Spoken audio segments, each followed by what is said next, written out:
Hello everyone, I'm Esther and I would like to welcome you to the latest session of Navozyme's Knowledge webinar series.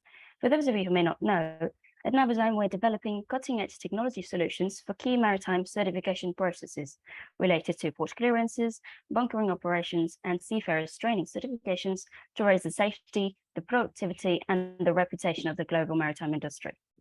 The Knowledge webinar series was launched with the idea to bring to you the latest current topics of the hands of topic experts. Today, we are glad to have with us Professor Giulio Toscani. Professor Toscani is a corporate advisor and a professor on digital strategy and strategic leadership, with more than 15 years of experience in teaching and designing programs in business schools and multinational companies.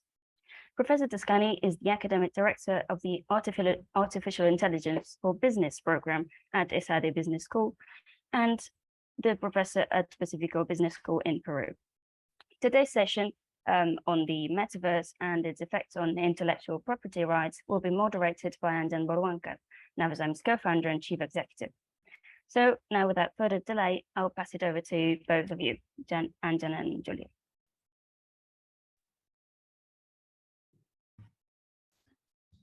Thank you, Esther.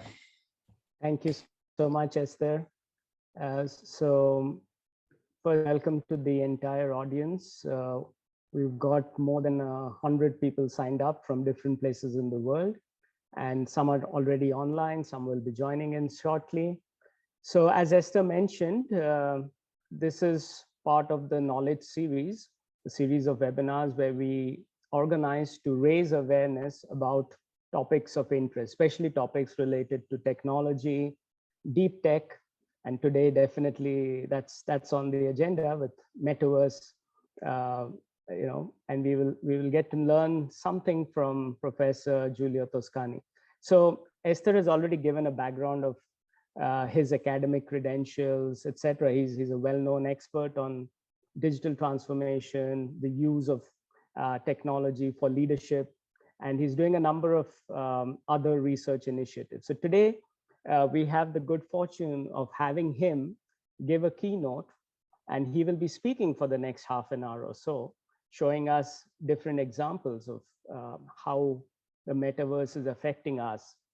But I want to talk about Giulio in a slightly different way. I know Giulio now for a number of years, and he's also on Navozyme's International Advisory Board. So thank you for your guidance. Thank you also for supporting us through the thick and thin of Navozyme. And I have also had the good fortune of seeing him in action in the classroom, both in Singapore as well as in Barcelona. And hopefully we continue to do some work together as well. So, so Giulio, without further ado, I would like to invite you and pass you. One other just hygiene measure for the audience. So the way this webinar is structured is, like I said, Giulio will be giving his keynote for approximately the next half an hour or so. He'll be showing some slides, he'll be showing some videos, and it's going to be a large audience. So we want this to be interactive, but the way to do that will be through the Q&A. So I encourage all of you to put in your comments, to put in your questions. And after the first half an hour of his keynote, I will have a conversation with Giulio, and I'll be looking at the questions that you posed and picking some of them to address it to Giulio, right? So that will be the format. The total duration is 60 minutes. So I don't want to take up more time here. And I do want to now again thank Giulio and welcome him. And over to you, Giulio, for your presentation. Thank you so much, Anjan. And what I'm going to do is, since we are talking about technologies, to share my video. So I present myself in 113 seconds.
So with this last quote from Seneca, it's not because things are difficult, we're not there. It is because we're not there that things are difficult.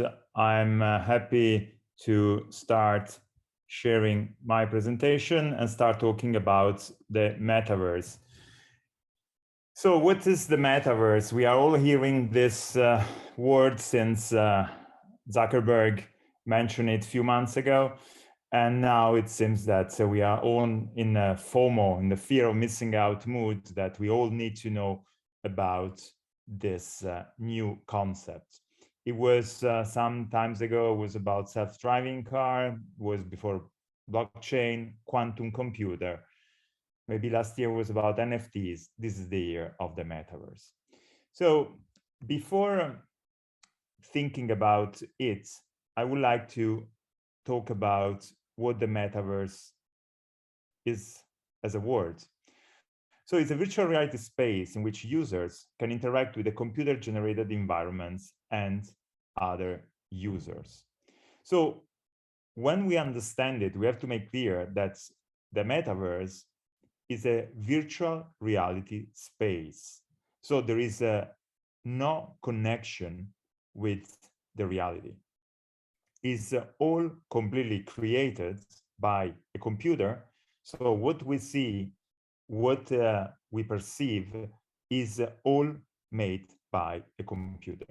So it only reflects at the visual level and at the hearing level. It's not about smelling, it's not about tasting, and especially is not about touching. So out of the 5 senses is only about 2, but these 2 senses are completely immersed. One of the bigger things that the metaverse is bringing is about the growth of blockchain. Blockchain has had a big buzz few years ago, and then it gave space to artificial intelligence, to quantum computing, Internet of Things, but we haven't heard a lot about blockchain. Also because as a good technology, we don't have to hear about it. When we use artificial intelligence, it's good that we don't realize that Netflix is proposing videos through artificial intelligence. It's great that we don't realize that AI is managing our spam filter in our Gmail or email inbox. That's the same happening with blockchain. Blockchain is silently working since many years, but now is going to be back in a strong way because the metaverse will be based on operations that are controlled by the blockchain. Blockchain is not the only one that is going to work in the metaverse. Metaverse is also about AR, augmented reality, and VR, virtual reality. Virtual reality is, with what we said, is a completely immersed and artificially created reality. AR is a mix between what is real and what is made by the machine. And as an example, Pokemon Go. Pokemon Go is augmented reality, is AR. The MetaQuest, the Oculus, is virtual reality. So these are mainly the biggest technology that are occurring in the metaverse. When we talk about this, we have to think about this new world that is occurring in parallel to the real world. It's not the first time. No, we had Second Life 20 years ago. But now we have more technology. Also artificial intelligence. It started approximately 60 years ago. But now, with the speed of the flow of data, we can have something which makes sense. It's not just on a basic level. And the same is happening now with the metaverse. Second Life was interesting for some people. Most of us, we just heard about it. We never interacted with it. The metaverse, maybe we are having more experience, at least with the Oculus, at least for playing. but it's something more than that. It's much bigger. In our article in Harvard Deusto, we analyzed how you have the original version of, for example, a bag or of a painting, and then you have the copies. When we are talking about Metaverse or NFTs, non-fungible tokens, we have to understand what is happening there, because this is the base of the Metaverse. In our article in Harvard Deusto, we are explaining mainly that despite there is a world online, the intellectual property, the IP, is going to be sold in a traditional way in a court. Even if blockchain, even if cryptocurrencies, in theory, don't have really a country, because they can be everywhere and it's difficult with a specific country legislation to manage them, you have to define in the classical way where the company is based and solve the issues that can come out by copyright infringements in the most classical way. Classical way of resolving exactly what? In the physical world, what makes a fountain pen, original Mont Blanc fountain pen, are the details. And the details mean that the pen writes wonderfully. The noise it makes is what you expect, and the ink flows. In the virtual world, in the metaverse, this exclusivity is made by the NFTs. We need to understand first, before going to the metaverse, what an NFT is. An NFT is just a unique copy that happens in the virtual world. This can be a copy of the Mona Lisa. The unique NFTs of the Mona Lisa in the virtual world is only one, as there is only one Mona Lisa in the Louvre in Paris, in this world. But you have many copies. You can have a t-shirt with a Mona Lisa on. As you have many JPEG files, if you go in Google and you put Mona Lisa, you will have every possible variation. You can have a punk Mona Lisa, we have a classic one, you can have a filtered one, you can have one which is smiling, one with the mustache. These are not, of course, original copies. In the virtual world, there will be only one, which is the NFTs. But as you can have an NFT of the Mona Lisa, you can have virtually an NFT of everything. You can have the original NFT of the noise of a Coca-Cola bottle flowing into a glass.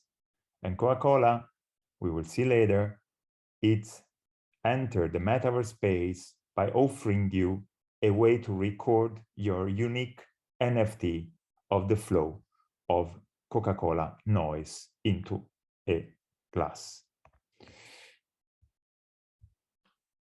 We have lots of skepticism, especially when we talk about art, when we talk about, let's say this, probably you have seen before, the Bored Ape Yacht Club.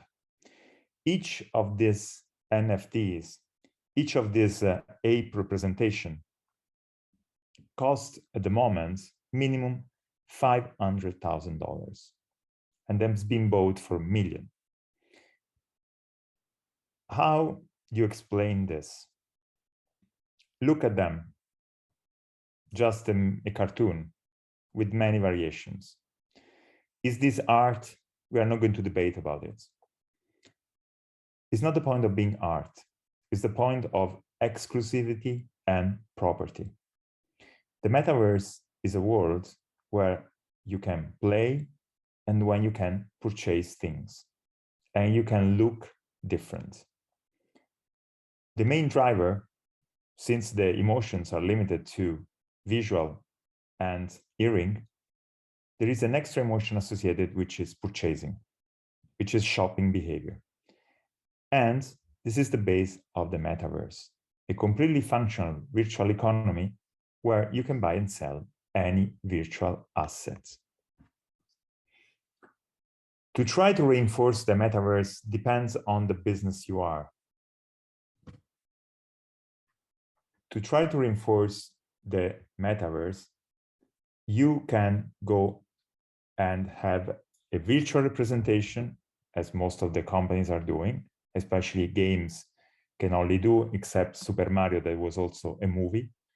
But then you have a mix between the shops, and now you can go in the shops. They are becoming sometimes showrooms because you just go there and then you order online, or maybe it can become a delivery place because then the shopping is, you can get it at what you have ordered, you can get at the shop. So when you are having now a metaverse experience, it means that the retailers are providing an omni-channel experience. So it means a real shop and an online presence. The online presence can be a website, can be social media, and now it can be a metaverse. You have JP Morgan, who has created a new metaverse space for trading, and it looks like a very basic office. We are going to see later a video of how this looks like in case you never experienced this. But they are trying to make this as experiences as possible to integrate different experience so that you can also purchase into the metaverse space. You have places like virtual marketplaces, like the Decentraland or Sandbox. You start having a $2 trillion real estate industry. Centrifuge is a project that is unlocking liquidity for real world assets. So you start having financial operations that they of course in the metaverse, but are oriented on the real brick and mortar markets.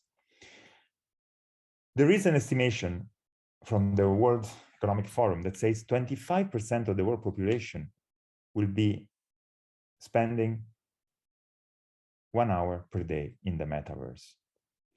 Do you know that 3 billion gamers on average already spend 1 hour per day playing games? Maybe it's the game that we see in the mobile phone, in the people are in the front row of our airplane, and it's just a Candy Crush or something simpler that doesn't require any Oculus. But even if I'm not a gamer, in my surrounding, no one is, there are 3 billion people playing games. And playing like Fortnite, these are CPU intensive. And as the blockchain matures, will evolve into their own metaverse. So there will be not just a game, will be its own world that you are going there, you are going to experience, you will have a character, an avatar, and you spend most of the time just in a gaming situation. Numbers are huge for the metaverse. That's why at the moment, all the infringements are still at the anecdotal level. You can talk about bags, you can talk about certain brands, but since the market is huge and was in 478 billion in 2022 and is going to be doubled by 2024, we are considering that this is a fast growth that will attract lots of interest and of course lots of other maybe company infringement issues. The market cap is 14 trillion. 30% of the company are going to offer in the 2024 services and products. 70% of the US adults, according to a survey, are thinking of joining the metaverse soon or later. Meta, the company, has inverted already $10 billion into the metaverse. So we are thinking of a small world now, but that is growing to grow fast. If you look at the metaverse, you will see lots of information. You will see lots of people talking about it. If you listen, Mark Zuckerberg, of course, everything was going to be in the metaverse. We are going to see now in a video. But of course, there are companies who are just at the opposite spectrum of Meta, like Apple is, and has already demonstrated it with giving a completely different privacy and much more respectful policy towards data than Meta, that instead is using in an untransparent way. Tim Cook said, we are also going to launch Apple glasses. We are going to launch VR, virtual reality, the Oculus in 2023, and Apple glasses in 2024. But what Apple is making clear is that they don't want to keep people away from the actual reality, which I think is an interesting point of view. What he said is that Tim Cook, these are the words of Tim Cook. VR is something you can really immerse yourself in, and that can be used in a good way. But I don't think you want to live your whole life that way. VR is for set periods, but not a way to communicate well. And so I'm not against it, but that's how I look at it. This was the statement of Tim Cook that recently came out, and it's a completely different way of how Zuckerberg sees it. So when we consider the user experience, now the current state of the metaverse is that you first of all have a financial entry barrier. The Meta Quest 2 costs $500 at the time. When you set up, except the basic things of simple Meta app, for example, Decentraland ask immediately to set up the account of your cryptocurrency wallet. So you first need to have a cryptocurrency wallet and then to set it up, because the goal is to keep you buying constantly. People use it repeatedly. It's not easy because Roblox, for example, another gaming activity, is working really well on PC, but on Metaverse is still struggling. The advocates of the Metaverse are still occurring at the 2D level, are occurring in TikTok, but people are talking about their 3D experience on a 2D experience. That shows a very, very difficult things. But there are lots of application now. BMW is using augmented reality, AR, to 3D graphics. So people can see through specific things. Remember, augmented reality is like Pokemon. People can see through glasses or through their phone or through a tablet, something that doesn't exist, but is integrated in all the surrounding you are seeing, like a Pokemon Go. You could see just the small thing and the background was the same that you can see. Training has been one of the biggest hit of the metaverse besides gaming. You can train firefighters, you can recreate the heat in a sauna, but you don't have to expose firefighter to CO2 like if it's in a real fire or chemical burning. It can be in the heat things, it can be in the debris, but what this is the fire, but it's actually not having any secondary effects. Armies, soldiers are training having a rifle that rebounds as a real rifle, but who they are shooting to is virtual soldiers, either through an Oculus or a more sustainable screen on the weapons. You are using for surgery planning and having support. You are using for employees onboarding so that people can start meeting the facilities, the people, without stealing time toward people who are working. So you have lots of other activities that are working. What is interesting is also about the digital clothing. When you are in the metaverse and if you talk with any teenager, they will tell you that when they are playing, they are dressing, they are even changing genders. Sometimes they want to play in a different genders and want to have a different look. Is it what we can see like in the video on the right? Is a way to be looking different? They say that the visual fashion is nice because it's a way to express your character and uniqueness. So of course, when you talk about fashion, of course, you're talking about brands. I've already told you the Coca-Cola experience sound of drinking. Gucci, Balenciaga, Louis Vuitton are already partnering with Fortnite and Roblox. Imagine that the Gucci bag was sold for 350,000 Robux, which is the currency in the Roblox game. It means $4,000. And you probably don't know that a bag in the metaverse can be stolen as in the real world. So it's not that it's yours forever. You have to be careful because the bag can be stolen. How it works, how you can get your unique clothes. You can send the pictures and then we'll send you back the pictures with the clothes on or wigs or colors of eyes that you've chosen. Or Snapchat just launched now an app that it can transform you immediately in the type of person you want to look like. Instagram is increasingly getting more and more posts under digital fashion and digital clothes hashtag and not real ones. Ticketing. Ticket means is start organizing activities that while you are in a concert, you still can purchase unique NFTs of that concert. You can go in the backstage of a real concert, but still interacting in an NFTs way. What's the goal? To purchase NFTs. to purchase maybe a specific image of that concert. Decentraland is organized the first festival. It's happening in November 2013. It's going to be a Metaverse festival.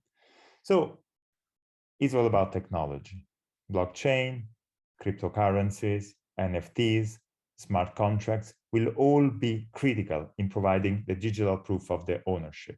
That's the way you protect people who invest in the metaverse to have this digital collectability and interoperability within the environments. So this is all a theory about it. And this is lots of people who are advocating about the metaverse, saying that what internet is for information. The CEO of Roblox, of course, is saying that the metaverse is going to do for social connection. Remember that people like Mike Winkelmann, known as Beeple, has sold his metaverse art piece for 69.3 million fees. But this is very interesting. But I want to show you a video now to understand the pros and cons of the metaverse. Now, the best way to understand the metaverse is to experience it yourself. Yeah, I definitely don't feel very well right now. And you wouldn't feel well either if you attempted to spend 24 hours living in virtual reality or the metaverse. Don't know what the metaverse is? That's okay. I'm not sure anyone really does. But Meta, formerly known as Facebook, Microsoft, and more, are defining it as the virtual world that is the next phase of the internet. In this world, we have digital versions of ourselves, or avatars. And we call this the metaverse. And you're going to be able to do almost anything you can imagine. Get together with friends and family, work, learn, play, shop. Would you trust this guy? So I decided, why wait? And stupidly, I dared myself to visit the metaverse for a full 24 hours in its current, not so great state. In fact, Meta and others will tell you that the metaverse isn't even here yet. But the best way to see the start of it is through virtual reality. I checked my phone only if it was urgent. I had notifications coming into the Oculus Quest 2 headset, which is made by Meta. What could go wrong? Welcome to Beat Saber. Now cut the cubes in the arrow direction and match the color. Too soon. Wait for the beat. Wrong direction. Wrong direction. She's very mean. I started with games like Beat Saber, since right now they're the most popular use of VR. And while many games allow you to play with others, I had no real friends to play Beat Saber with that evening. So I decided to go elsewhere for some social interaction. Altspace VR, an app that allows you to hang out with other avatars in virtual venues. Okay, I'm gonna customize my avatar for a night out. I guess in the metaverse, I could have short hair. I wasn't exactly prepared for what would happen next. I guess I'll go to this campfire hub.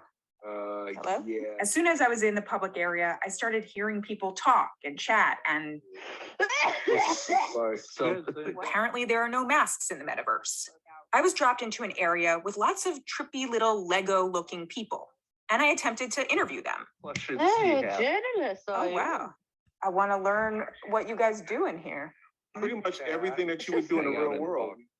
I knew I had really made friends forever when they asked me to go to a comedy club by clicking on this portal thing.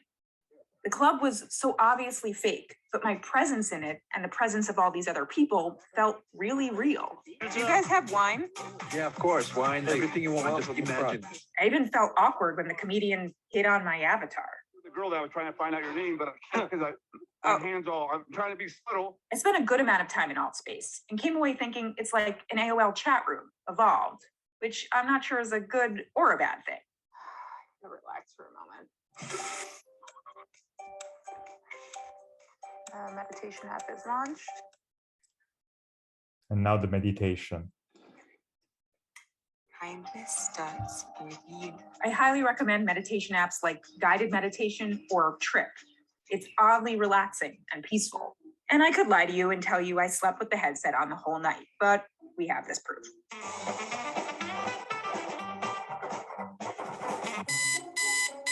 I woke up feeling refreshed. I pulled up some morning reading in my web browser. Got Google News over here, the Wall Street Journal website over here, and Instagram over here on the right. and had breakfast at the foot of Machu Picchu with a llama in the National Geographic app. It's funny, this animal has legs in the metaverse. Why the animals get 4 legs in the metaverse and we get 0. And then I had a pretty fun and intense workout. Welcome to Supernatural. Be ready for your first flow workout. There are various types of workouts you can do in Supernatural, which involve everything from doing lunges to using controllers to hit targets. Let's let them out in the metaverse is great. I got so into it, I actually lost track of time. I have a meeting in spatial in 1 minute. I need to change crap. Yes, meetings in the metaverse are a thing. Hi, Erin. I'm Joanna. Nice to meet you. Hi. Thanks for coming. The idea is that instead of Zoom, you chat as avatars. My first meeting was in an app called Spatial, and of course, it required a different avatar. Yes, that's my actual face on a floating torso. I met up with the co-founder of Spatial, Anand Agarwala, in an NFT art gallery with works from Ken Kelleher, aka Anchorball, on display. And this is a great stop because it turns out I'm in an NFT art gallery, which sounds like the metaverse to me. Heck yeah. I mean, you can't get more metaversey than a, pixelated dog or these crazy heads and stuff, or these beautiful sculptures. We also went to a campfire where I asked him about the lack of legs. Right? The headset tracks your head and your hands, and so we can make it do realistic stuff. What are my legs supposed to do? We can't actually detect the signal from your legs. Legs are coming soon. I quickly had to jump from that meeting to another meeting as another avatar in Horizon Workrooms, an app made by Meta, formerly known as Facebook. Oh, I see. So it's kind of like you got to really put it on the board. You can even invite people from the real verse who happen to be on their webcams. Yes, meeting Metaverse is fun if you don't do it for 4 hours on end. That was so much time in avatar meetings. My eyes hurt and my head hurts. Now, the best way to understand the metaverse. When we consider this, I want to show you this video because when we are talking the metaverse, we definitely should try at least the Oculus to understand what it is. But I think this was the closest. This very well done video from the Wall Street Journal was probably the best way to understand what you can see, what you experience, and what actually happens inside and outside. Of course, it's a kind of extreme. It's like the movie Oversize Me that the guy have eaten at McDonald's for a month. No one is going to eat McDonald's for a month, I hope. So as you're not going to spend 24 hours on the metaverse, I hope. But we know that there are gamers who use diapers because they play for days and days. So we have to wonder if this is really what we want to have. The metaverse is already happening. It's there. You can decide to ignore it or not. I remember when I had the first Macintosh in 1984, and it was fun to use the mouse. So when I had the first chat when I was in London in UCL with the physics students from my class in my hometown in Italy. That was also interesting. I would never imagine what that would have bring to, and now chatting all the day with other people. But it's something we have to consider. It's going to happen. So you have to decide what is going to be your role about it. And that's the future. Thank you so much.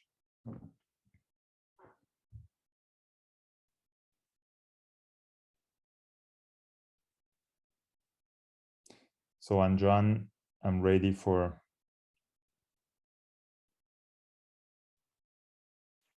Giulio, thanks so much.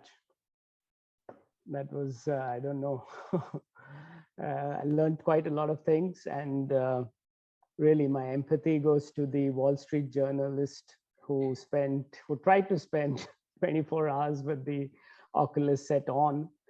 Must have been quite an experience, right? And I think you've given a very good perspective of what the metaverse is, right? So this is really, we've got about 20-25 minutes, for some Q&A, some interaction. So also from the audience, again, this is a call, a shout out to any of you to post your questions, and I will moderate that as well. So while we wait for some questions to come in, I do have some comments and then some questions for you, Giulio. So I think what the comment you meant early on in explaining that there's not that much news on blockchain is quite accurate. And that shows that the technology is becoming more mature, it's kind of invisible. And that's really what we're aspiring for. It shouldn't be about, oh, this is blockchain and let's try and use it. It's more like it works at the back and people are using it. And there are various examples of that, right? So many of our financial transactions today are happening with this thing working at the back. We have many of our identities. In Singapore, for example, now you just get a QR code, but there's a lot of deep tech going on at the back, right? So makes our life easier, and that's really the purpose here. So thanks for bringing up that in your presentation. I also want to actually highlight that the work, the research that you've done, you presented this in a digestible way for a broad audience, but you've actually been doing a lot of research on this topic. And your research was published also, in this prestigious journal, Deusto, which is known in the Spanish-speaking world. So here again, Thomas, if you want to help me also, for those in the audience not familiar, there is a well-written article by Giulio. And when I saw that, that's when we thought that we should invite also Giulio to talk a little bit about it. So here it's in Spanish, and it's by Harvard Deusto, one of the prestigious journals, really. Yeah, you can just move forward. I think, do you want to say a few words about your co-author as well, Giulio? Yeah, so Alba Teres was my student from ESADE, and she wanted to do the final work on the metaverse, on digital technology. So I proposed her to do the metaverse to try to find one of the most current application for intellectual property, because she's a law degree student. And she came out with such a good idea, and we started working on it. And at the end, the shape it took and the example that were available made it very, very interesting to be published in the retailing issue of the Harvard Deusto. That's how we came out with that idea. And to show also, again, I'm even if I teach digital strategy, I don't glorify technology, but more the opposite. So it was also to show a way that even the metaverse, the current shape it is going to, as I said before, to be into discussion and resolution in the most classical way in a real court. So we have to really understand what are the limitations, what is really happening, and also probably how long it's going to take for this to take over. Right. So thanks for elaborating. Yes, and that reminds me that you're also a trained lawyer, right? In fact, you were looking at intellectual property before you decided to delve into deep tech. So thanks, Giulio, for elaborating. Thanks also, Thomas, for sharing the some images of the article. So we've got some comments, questions coming in, and I think this question from Captain Stephen Thomas ties in very well with examples that you've shown. So you've shown some examples in the retail industry. And the question here is, what kind of use cases could be there, maybe safety related, in the maritime industry? Anything that would make lives of seafarers also easier? Any suggestions in that direction, perhaps? So, yeah. I've got some ideas, but maybe you have some comments here, Giulio. At the time being, the most of the real world application is about the training and the onboarding of employees. So as you can have people start operating into risky environments, but without paying the consequences of the mistakes, as a firefighters or as a soldiers, of course, since safety is the #1 thing in the maritime industry, to start, especially on very, very sensitive operations like oil and gas, that you start training people at the metaverse level, trying to reproduce as much as you can the working conditions. And I think that's where the collective intelligence concept, which is already kind of spread in the AI world, will apply also in the metaverse. Because to produce this room where I'm staying here, it will cost around 5,000 euros. So to reproduce a boat with some specification can cost 10 of thousands. So unless there will be a GoPro one day that you just film something and will transform what this is in a metaverse space, which of course is going to happen, maybe with limited details that have to be defined by the humans, the moments will be very expensive to create this. So I think that this will be one of the challenge of the organizations, of the professional organization, to create spaces where user will be also selling point of organization, to have the members of the organization to have the access to a technology which no one could afford because it's too expensive, but could be crowdfunded and created and used for training the employees and doing their onboarding, especially on safety operations.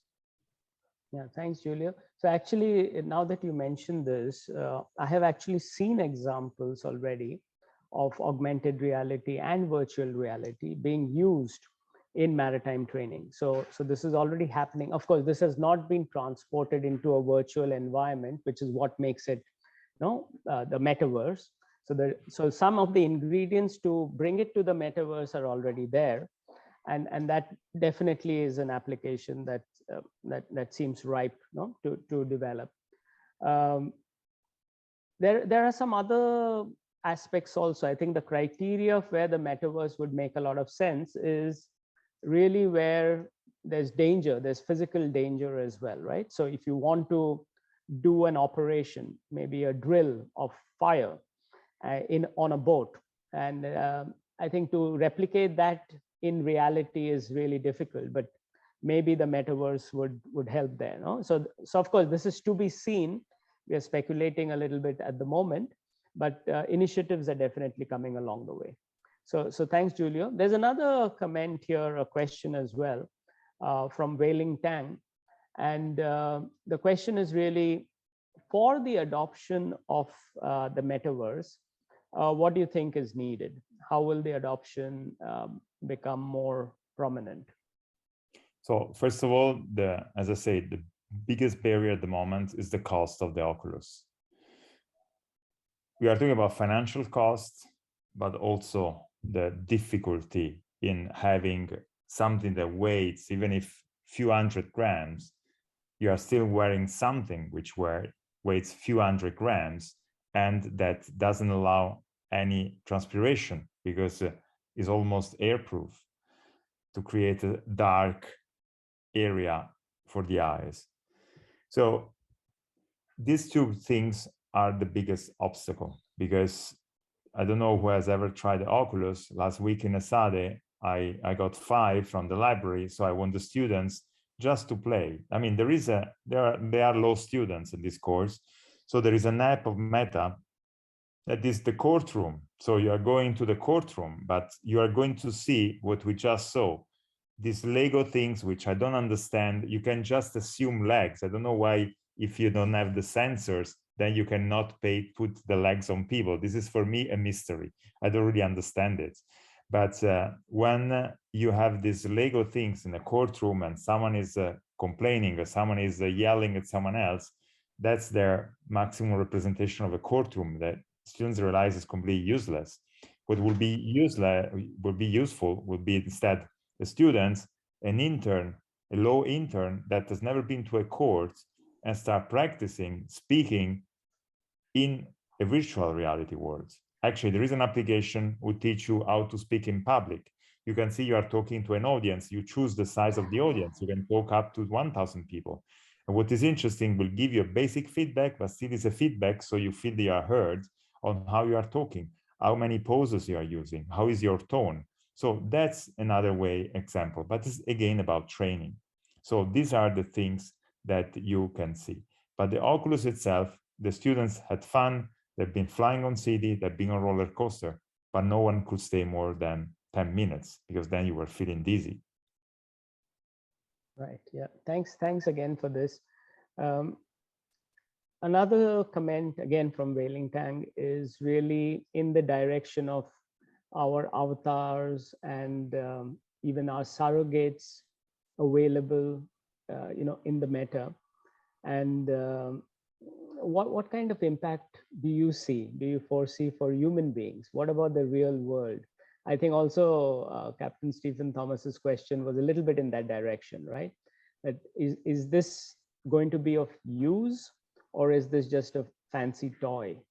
How do you, I would like your opinion, Giulio, on this. You watch a lot of trends. What are your thoughts on this? The biggest applications, because as I told you before, they are created as a space, is a content space which has been created by Roblox, by Decentraland, and literally millions of gamers are using, is of course what allows scalability. So that's why is the one who has the biggest future. Then specific application by firefighters, by fire drills in a boat, okay, they can have an application, but will not be used by millions of people. And they are much more differentiated.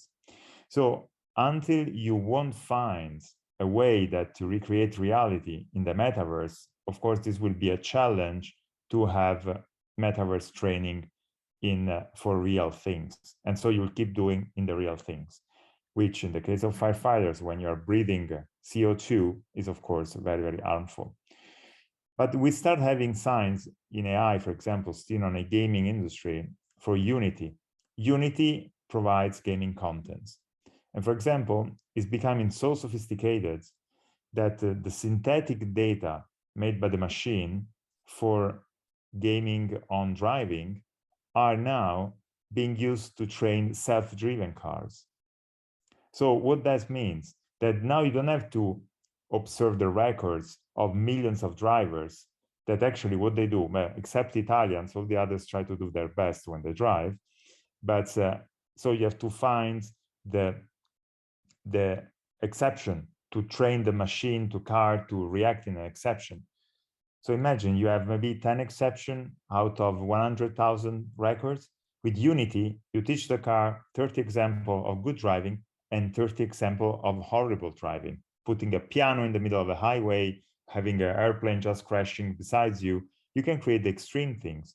And then is where you grow the efficiency, and actually you have to reduce the hardware, because you don't need a chip which is very efficient, because it doesn't have to go through hundreds of thousands of recording, but only through 60, for example. So there are many things that we don't have to think linearly, because the disruption is going to happen in a completely different way, as blockchain has already shown that it's becoming much simpler and much cheaper, but we couldn't expect it would become like this 14 years ago with Sakamoto. Yeah, very interesting. So if I understood you correctly, what you're suggesting also is that as the deep techs kind of blend into one another, there's an opportunity for AI algorithms to improve by looking at data from the metaverse. So, so you could actually create such realistic environments and replicate real life scenarios that you don't need real life data anymore, right? So, and that's actually one of the blocks today in AI, to collect the data from the real world. And because you know, sometimes you don't have the sensors installed properly, the quality of the data isn't good, and that, of course, you know, is a hurdle to innovation. So yeah, exciting to hear this. It's exciting, yeah. But also we have, you know, I come from Telefonica, and Telefonica, we had the duty of also kind of warn our employees from the abuse of data. And we have to see, it's like, when I said, would you trust this guy? Look at Mark Zuckerberg, he looks at an avatar himself, and that's a real video, it's not a fake video. So would you trust a guy like this that is going to tell you, yeah, you can do whatever you want in the metaverse? Have you seen the part of the Wall Street Journal where people would say, we can do whatever you do here as in real life? Are you joking? You cannot do anything. Is wine, can I have wine? How can you have wine in a virtual club? It's crazy that people even try to believe that this is going to happen. So there are things that are really going to happen. There are things that can be fun, but still the real world is something else. And after we have a serious polarization of society phenomenon, just because people spend too much time on social media and it's just a small screen, we have to be worried also about an immersive reality and what could be the long-term effect, because we have seen that is not an ideal world. It's not a game theory. We have people like Zuckerberg does, who has a privacy on policy, which is scaring. So we cannot rely on one person to have a privacy policy scaring and that can affect the whole world and trust that is going to be good.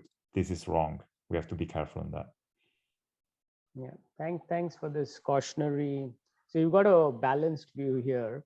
I think one day I would love to have a panel from those who are already using the metaverse and very active and spending hours on that to get their perspective as well, because quite frankly, this is a little beyond me personally. You know, I see my children, a teenager and a younger son, and of course we limit their screen time, etc. But really for them, the virtual and the digital almost looks the same. And this is matter of concern, perhaps because I'm getting gray hair. And maybe it's not a matter of concern for those who are from the other generation, right? So it's to be seen. But here I'd like to just, we've got a few minutes left, so maybe one or two questions at most. But I'd like to ask something from the intellectual property point of view, right? Here there's a lot of data being generated. There's a lot of personal information also, that can be captured. And there are creators of, there's a lot of creativity. Let's at least acknowledge that, right? There's a lot of creativity in this virtual world that goes on. So intellectual property, is quite important. You mentioned the use of NFTs being critical in the meta, and this is where the core blockchain, understanding who's the owner of that is very clear. There's no double spend, so to say.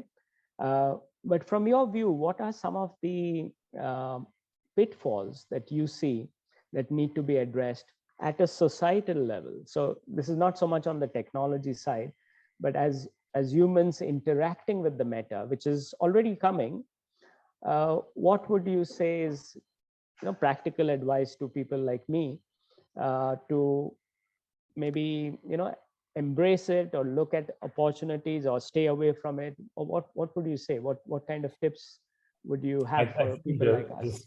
The speculation elements of the NFTs is something that has to be watched carefully, because when you consider the speculation element of art, it's still, there is a kind of filter, because you still have to go into an art gallery.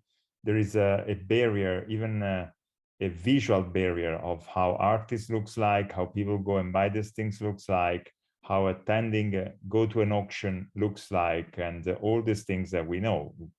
Probably we don't really even go to think I'm going to an auction in London. But now this is becoming so easily. You just are a click away to buy some €1,000 NFTs that maybe because of FOMO, of the fear of missing out, you decided to do because everyone is doing it. But it's very different when a football player buys a Bored Ape Yacht Club piece for 500,000 and gets there and maybe is going to resell it at the same price or for 100,000 euros less. It's not a big deal. But people can just have, like in a casino, lose track of how they are spending money. This is already happening in the shopping mall. And you see that the shopping mall, you get there, you're surrounded by brands. Yesterday, I was at Battersea, a new power plant in Battersea in London. And you can see it's an incredible space, but it's designed to make you buy things all the time. Imagine what is a metaverse where you cannot even smell, you cannot even touch it. So the main emotion, as I told you before, is like seeing, hearing, and purchasing. Yeah, again, thanks for explaining it really in a simple way. So the word of caution here, there's a lot of glitter in the metaverse, but we want to be careful. But there are some advantages here, some situations that you explained where there is practical use of that. So I think we're out of time here because I want to leave some time also for Esther to close the session. But any final words you have, Giulio, before we wrap this webinar up? Technology is a tool. So we have to keep considering technology as a tool. The human being is at the center. So technology has only to serve us. and not the opposite. We have to keep in mind this, because the message we receive constantly is the opposite. When Zuckerberg says that you can have friends, you can interact with your family and do everything you want there without establishing the limits, I think this is not right. Thanks, Giulio, again for those wise words, I think. No, and again, we are human beings. We still need the human touch, and even to call it the real world and the metaverse is very interesting, because what we are saying is we're challenging the real world. No, that is it real or not? So let's not forget that. So again, thanks very much, Giulio, for your time, for sharing your expertise. And we'll invite you once in a while. So again, thank you for coming the second time round. And for those who are listening and those who have friends who want to listen to this, we'll also have a recording of this shared. The whole idea of these knowledge series is to raise awareness on certain topics, which are usually related to deep technologies, trends, the environment, etc., from experts who are spending a lot of their time, studying this topic. So thank you again, everyone. It was quite interactive. Some of the questions came in. If you still have questions, feel free to write to us and we'll forward it to Giulio for his comments. So without further ado, I'd like to wrap up this webinar and hand it back to Esther for closing the session. So thank you again, Giulio, and bye. Thank you, my pleasure. Thank you, Anjan. So thank you, Giulio, so much for being with us today. And thank you to the audience for connecting. You'll soon be receiving the link of the recording via email, and you'll also find it on our YouTube channel in some time. You can follow us on our LinkedIn page also, so that you don't miss out on any of our updates, and we hope to see you again on our next webinar. Thank you.